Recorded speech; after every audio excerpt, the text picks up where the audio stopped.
السلام علیکم ورحمۃ اللہ وبرکاتہ۔ ان الحمد للہ نحمده ونستعینه ونستغفره ونعوذ باللہ من شرور انفسنا وسیئات اعمالنا من يهده الله فلا مضل له ومن يضلله فلا هادي له واشهد ان لا اله الا الله وحده لا شريك له واشهد ان محمدا عبده ورسوله اما بعد فاعوذ باللہ من الشیطان الرجیم بسم اللہ الرحمن الرحیم یا ایہا الذین آمنوا اتقوا اللہ حق تقاتہ ولا تموتن الا وانتم مسلمون یا ایہا الناس اتقوا ربکم الذی خلقکم من نفس واحدہ وخلق منها زوجها وبث منهما رجالا كثيرا ونساء واتقوا الله الذي تساءلون به والارحام ان الله كان عليكم رقيبا يا أيها الذين آمنوا اتقوا الله وقولوا قولا سديدا يصلح لكم أعمالكم ويغفر لكم ذنوبكم ومن يطع الله ورسوله فقد فاز فوزا عظيما أما بعد فإن خير الحديث كتاب الله وخير الهدي هدي محمد صلى الله عليه وسلم وشر الأمور محدثاتها وكل محدثة بدعة وكل بدعة ضلالة وكل ضلالة في النار اعوذ باللہ السمیع العلیم من الشیطان الرجیم بسم اللہ الرحمن الرحیم انا انزلناہ فی لیلۃ القدر وما ادراک ما لیلۃ القدر لیلۃ القدر خیر من الف شہر تنزل الملائکۃ والروح فیہا باذن ربہم من کل امر سلام ہی حتی مطلع الفجر۔ حاضرین جمعہ، دوستوں اور بزرگوں، ہر قسم کی تعریف و توصیف، بڑائی اور بزرگی اس پروردگار کے لیے ہی لائق و سزاوار ہے جو سارے جہانوں کا تنہا پالنہار ہے۔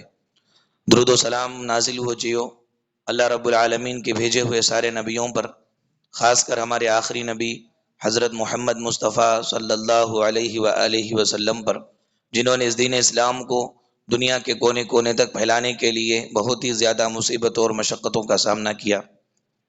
محترم بھائیوں، ہم لوگوں کو اچھی طرح معلوم ہے کہ اللہ تبارک و تعالیٰ کے احسان اور فضل اور کرم سے ماہ رمضان سے ہم گزر رہے ہیں۔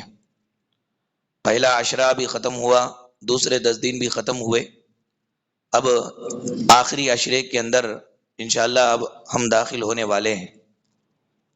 یہ بات حقیقت ہے کہ قرآن اور حدیث کے اندر ماہ رمضان کی بڑی فضیلت ہے، اور خاص کر ماہ رمضان میں پہلے 2 عشروں کے مقابلے میں آخری عشرہ، تیسرا عشرہ، یہ بہت ہی زیادہ اہمیت کا حامل ہے۔ بہت زیادہ اہمیت آخری عشرے کی ہے، بہت زیادہ قدر ہے اور عظمت ہے۔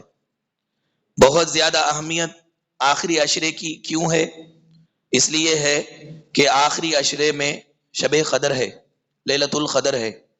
لیلۃ القدر، قدر والی رات، اس کی فضیلت اور اہمیت کا کیا کہنا کہ قرآن پاک میں اللہ رب العالمین نے اس رات کی فضیلت پر پوری ایک سورت نازل فرمائی، سورۃ القدر نام سے۔ انا انزلناہ فی لیلۃ القدر وما ادراک ما لیلۃ القدر لیلۃ القدر خیر من الف شہر۔ یہ پوری سورت لیلۃ القدر کی فضیلت اور اہمیت پر اللہ تعالیٰ نے اتاری۔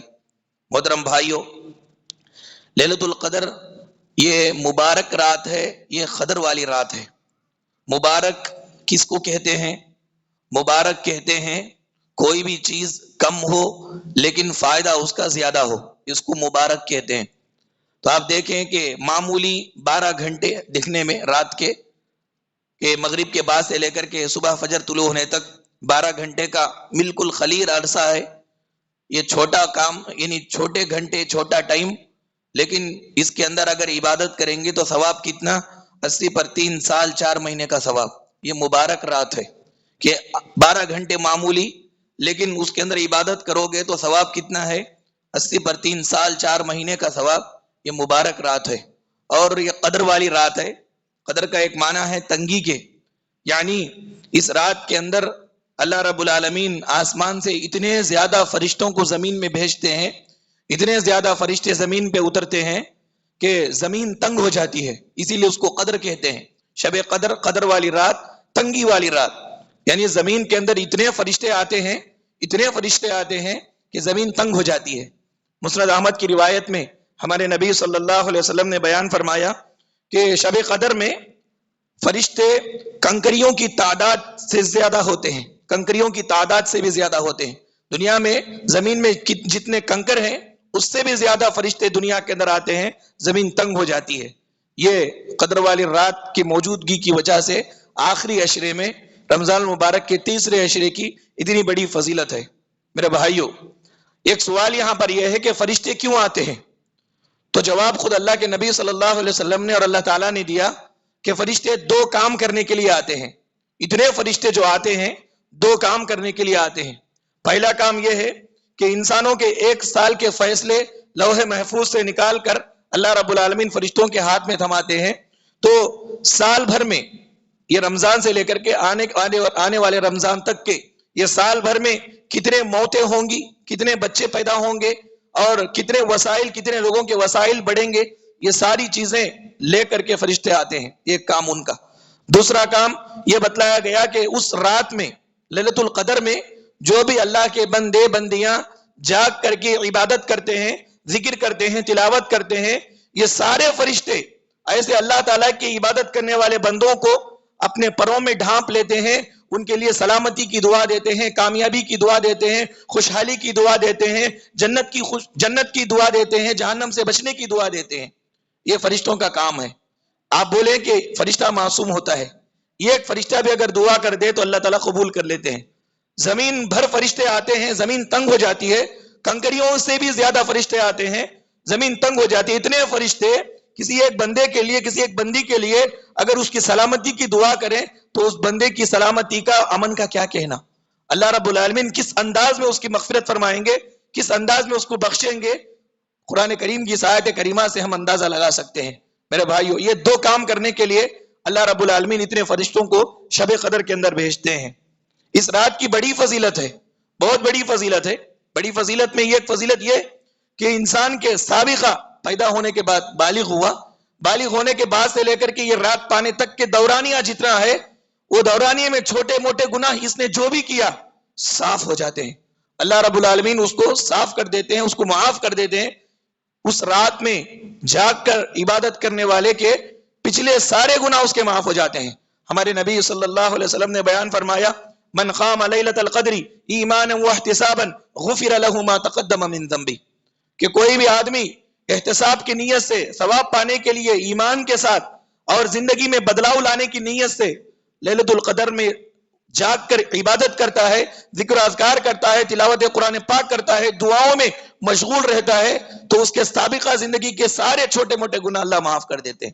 سارے گناہ اس کے معاف ہو جاتے ہیں، چھوٹے موٹے گناہ۔ یہ اس کی فضیلت ہے میرے بھائیوں۔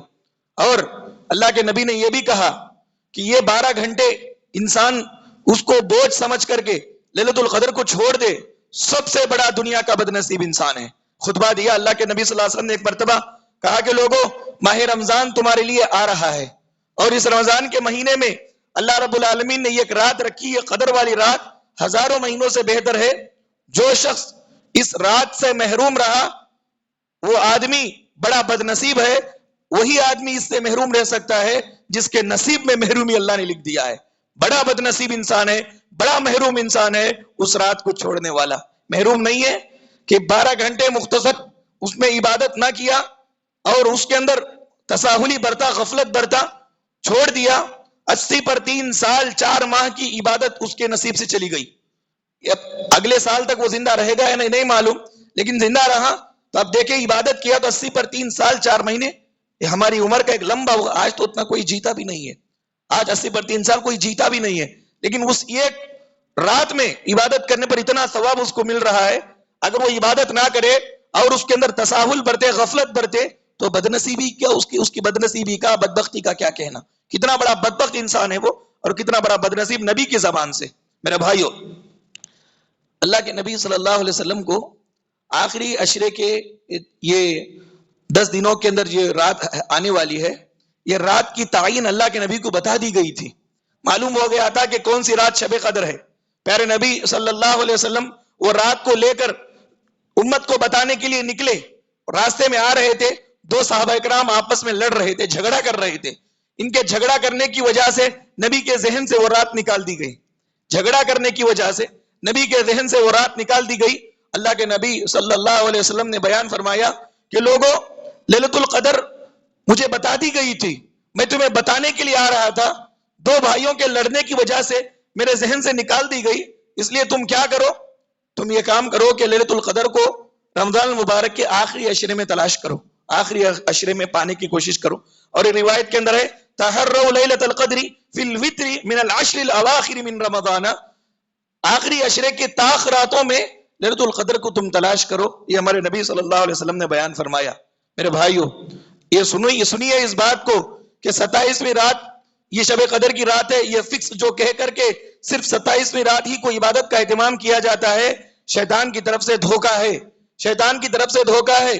نبی کے زمانے سے ہی یہ رات متعین نہیں کی گئی. خود ہمارے نبی زندہ تھے، نبی کے زمانے میں کتنے مرتبہ رمضان کا مہینہ آیا؟ ایک مرتبہ وہ رات 21ویں رات کو آئی شب قدر، ایک مرتبہ 23ویں کو آئی، ایک مرتبہ 25 کو آئی، ایک مرتبہ 27 کو آئی. سال میں یہ رات بدلتی رہتی ہے، سال بھر میں رات بدلتی رہتی ہے. 27ویں رات ہی کو شب قدر ہونا یہ ضروری نہیں ہے.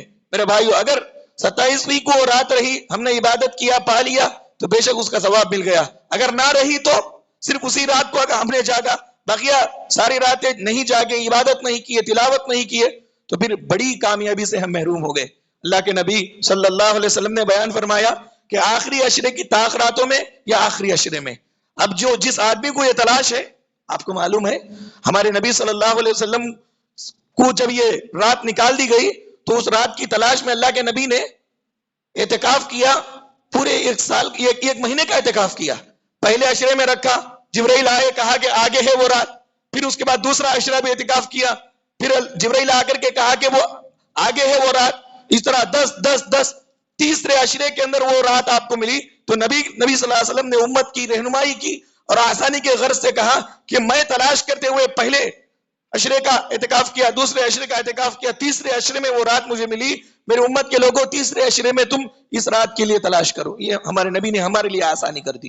اتنا تلاش کرتے تھے ہمارے نبی صلی اللہ علیہ وسلم. یہ رات متعین نہیں ہے میرے بھائیوں، آخری عشرے میں کسی ایک رات ہونے والی ہے، اس لیے آخری عشرے میں اجتہاد کرنا چاہیے. اب یہاں پر ایک چھوٹی بات ہے. عام طور پر ہمارے ذہنوں میں یہ خیال ہے کہ شب قدر کا معنی یہ ہے کہ قدر والی رات، اس رات کو جاگنا ہے، اس رات کو جاگنا ہے. اب جاگنے کے لیے انسان کیا کرتا ہے؟ جاگنے کے لیے الگ الگ ایکٹیویٹیز بنا لیتا ہے، مٹھائی تقسیم کرنا یا اسی طرح سے کچھ فضول باتیں کرنا، کھانے پینے میں گزارنا، مسجدوں کو سجانے میں لگنا. یہ رات جاگنے کی نہیں ہے، یہ رات جاگ کر عبادت کرنے کی ہے. یہ رات صرف جاگنے سے کوئی فائدہ نہیں ہے میرے بھائیوں. رات جاگ کر کے عبادت کرنے کی فضیلت بتائی گئی ہے قرآن و حدیث کے اندر کہ اس کے اندر جاگے، عبادت کریں، عبادت زیادہ سے زیادہ کریں. امی عائشہ رضی اللہ تعالیٰ عنہ بیان فرماتی ہیں کہ کان رسول اللہ صلی اللہ علیہ وسلم یجتہد فی العشر الاواخر ما لا یجتہد فی غیرہ. اللہ کے نبی آخری عشرے میں جس قدر محنت کرتے اتنی محنت دیگر ایام میں نہیں کرتے. آخری عشرے میں نبی خوب محنت کرتے، خوب عبادت کرتے، عبادت میں دل و جان لگاتے، پوری رات عبادت کرتے. اور آخر میں وتر پڑھنے کا ہوتا تو گھر والوں کو جگاتے، امی عائشہ رضی اللہ تعالیٰ عنہ کو جگاتے. خود امی عائشہ کہتی ہیں کہ آخری عشرہ آتا تو شد مئزرہ واحیا لیلہ وایقظ اہلہ. نبی کریم صلی اللہ علیہ وسلم کمر کس لیتے عبادت کرنے کے لیے، اب ٹھان لیتے، کمر کس لیتے کہ اب جم کر عبادت کرنا ہے، اور راتوں رات جاگتے، اپنے اہل و عیال کو جگاتے، عبادت کرنے کو کہتے. یہ آخری عشرے کی فضیلت میں اللہ کے نبی صلی اللہ علیہ وسلم رات بھر نماز میں مصروف رہتے، رات بھر نماز پڑھتے رہتے. یہ رات جاگنے کی نہیں ہے، جاگ کر عبادت کرنے کی ہے میرے بھائیوں، جاگ کر عبادت کرنے کی. حضرت عمر رضی اللہ تعالیٰ عنہ کے بارے میں آتا ہے کہ رات بھر یہ عبادت کرتے رہتے تھے. آدھی رات جب ہو جاتی تو اپنے اہل و عیال کو جگاتے، بولتے کہ میرے ساتھ نماز پڑھو، اور یہ آیت کریمہ تلاوت کرتے وَأْمُرْ أَهْلَكَ بِالصَّلَاةِ وَاصْطَبِرْ عَلَيْهَا لَا نَسْأَلُكَ رِزْقًا. کہ اللہ تعالیٰ کا فرمان ہے کہ خود بھی نماز پڑھو، اپنے اہل و عیال کو بھی نماز کا پابند بناؤ. اٹھو، میرے گھر کی بیوی، اللہ کے حضرت عمر بن خطاب اپنی بیوی کو اٹھاتے، اپنے اہل و عیال کو اٹھاتے اور مکمل طور پر عبادت کرتے ان راتوں کے اندر. میرے بھائیوں، یہ رات مکمل دعاؤں کی رات ہے، کثرت سے دعائیں کریں. امی عائشہ رضی اللہ تعالیٰ عنہ نے اللہ کے نبی سے پوچھا، یا رسول اللہ، اگر میں اس رات کو پالوں تو میں کیا دعا کروں؟